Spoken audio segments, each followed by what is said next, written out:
কি ফিলিস্তিন নামটা শুনে এড়িয়ে যাচ্ছেন? যান, এড়িয়ে যান। কেননা ফিলিস্তিন তো আর আমাদের বাংলাদেশ না। কোনো সমস্যা নেই, এড়িয়ে যান।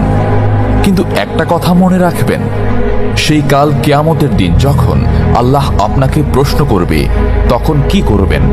কি করবেন যখন জিজ্ঞাসিত হবেন যে কেন আপনি মজলুম ফিলিস্তিনদের পাশে থাকেননি?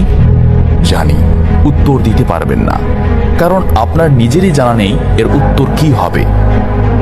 এখন হয়তো বলতে পারেন যে আমি কি করে ফিলিস্তিনে গিয়ে মজলুমদের পাশে থাকব, কি করে এত দূর গিয়ে সাহায্য করব? হ্যাঁ, এইরকম প্রশ্ন যদি আপনার মনে উদয় হয়ে থাকে, তাহলে অবশ্যই আপনার মনে অলসতা আর বজ্রে ভরা। এই আধুনিক যুগে অস্ত্রের চেয়ে পাওয়ার হচ্ছে মিডিয়া, তাই মিডিয়ায় বেশি বেশি করে তা প্রচার করুন। হ্যাশট্যাগের মাধ্যমে প্রতিবাদ করুন।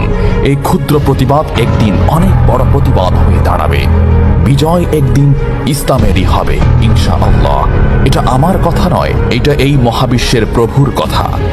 একটা কথা মনে রাখবেন, ক্ষুদ্র ক্ষুদ্র বালিকণা, বিন্দু বিন্দু জল গড়ে তুলে পাহাড় পর্বত, সাগর অতল।